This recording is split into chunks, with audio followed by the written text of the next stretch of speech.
नमस्ते। आज जो विषय इतिहास में हम लेंगे वो है अंग्रेज़ों की बंगाल में विजय। जैसा कि आपको पता ही है, अंग्रेज़ों ने भारत में राजनीतिक विजय का अभियान बंगाल से प्रारंभ किया था। उसका जो मूल कारण जो माना जाता है कि उन्होंने बंगाल को अपना शासन करने के लिए इसलिए चुना क्योंकि वो बंगाल उस समय भारतीय उपमहाद्वीप का सर्वश्रेष्ठ उपजाऊ क्षेत्र था और बंगाल का जो व्यापार था और वहाँ के जो किसान और व्यापारी थे, उनके माल की जो का जो रेटिंग थी वो पूरे विश्व विख्यात थी। प्रसिद्ध ढाका की मलमल, मुर्शिदाबाद का जो कपड़ा है, ये इसका जीता जागता उदाहरण है। ब्रिटिश सत्ता जब बंगाल में स्थापित हुई, उससे पूर्व बंगाल की क्या स्थिति थी, इसके बारे में मैं थोड़ा संक्षेप में बताऊंगा आपको कि मुगल शासनकाल में बंगाल मुगल शासकों के अधीन एक सूबा था और बंगाल का नवाब बंगाल, बिहार और उड़ीसा का शासक हुआ करते थे। 18वीं शताब्दी में बंगाल में यूरोप को निरंतर कच्चे उत्पादों जैसे शोरा, जिससे बारूद बनता था, चावल, नील, काली मिर्ची, चीनी, रेशम, सूती कपड़े, कढ़ाई बुनाई के सामान आदि का निर्यात होता था। यानी कि भारतीय निर्यात का जो 60% निर्यात जो था वो बंगाल की वस्तुओं से होता था। 1700 ईस्वी में मुर्शीद कुली खां बंगाल का दीवान नियुक्त हुए और 1727 तक, यानी कि उनकी मृत्यु तक, वे बंगाल के नवाब बने रहे। उनके शासनकाल में प्रशासनिक व्यवस्था बड़ी दुरुस्त थी और इन्हीं के कार्यकाल में औरंगजेब के मृत्यु के पश्चात इन्होंने अपने आप को आंशिक रूप से दिल्ली की सत्ता से अपने आप को स्वतंत्र कर रखा था। इनकी मृत्यु के पश्चात इनके दामाद शुजाउद्दौला ने 14 वर्षों तक शासन किया और उसके बाद अली वर्दी खान ने बंगाल की राज सत्ता 1756 तक संभाली।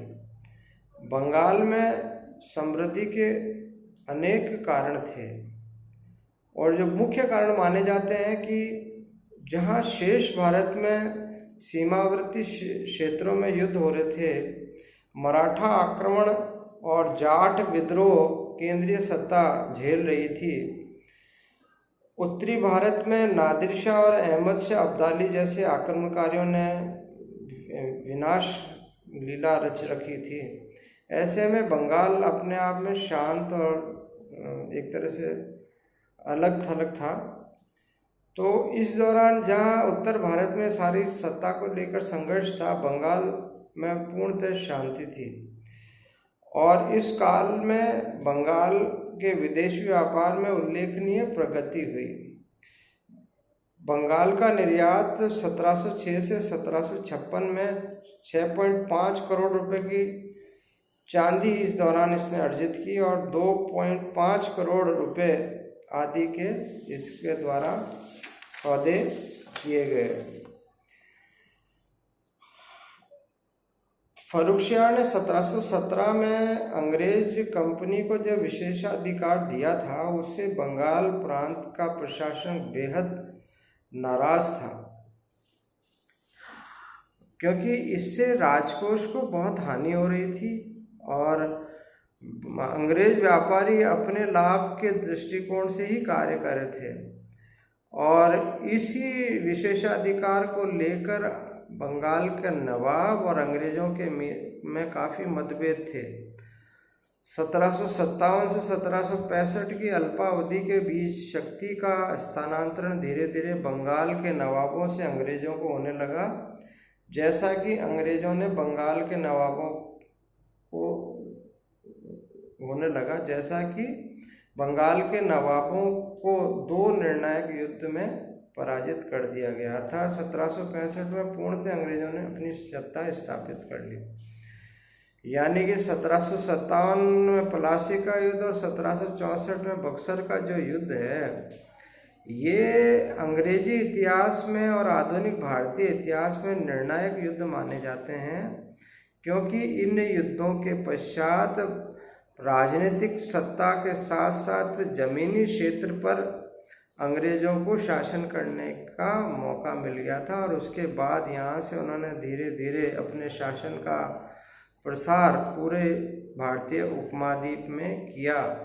और इस राजनीतिक सत्ता का परिणति ये रही कि भारत को लगभग 200 सालों तक बाद में गुलामी झेलनी पड़ी। सिराजुद्दौला और अंग्रेज के संबंध कैसे थे, इस विषय में थोड़ी जानकारी दे दूं कि 1740 में सरफराज खां को अपदस्थ करके अलीवर्दी खां को बंगाल का नवाब बनाया गया।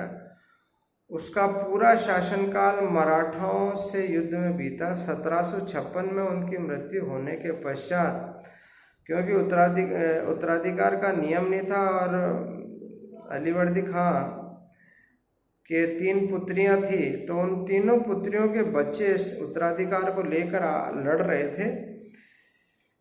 इसी कड़ी में इनकी 3 लड़कियों में से जो सबसे छोटी इनकी लड़की थी, उनका पुत्र सिराजुद्दौला बंगाल का नवाब बना। लेकिन वो जिन हालातों में बना, उसके दुश्मन बहुत हो गए थे और उन दुश्मनों में घसेटी बेगम, राजवल्लभ, शौकत जंग जो इसके रिश्तेदार थे, ने षड्यंत्र रचा और उस षड्यंत्र का परिणाम सिराजुद्दौला को भोगना पड़ा बाद में। तो 1757 से 1765 तक बंगाल का इतिहास नवाब से अंग्रेजों को किस तरह से हस्तांतरित हुआ, इसका इतिहास है। इन संक्षिप्त 8 वर्षों में बंगाल के 3 नवाब सिराजुद्दौला, मीर जाफर और मीर कासिम ने शासन किया, लेकिन अनंतोगत्वा अंग्रेजों की विजय हुई। उस विजय में किन किन का क्या क्या योगदान था, इस विषय को हम कल अपने व्याख्यान में देखेंगे। धन्यवाद।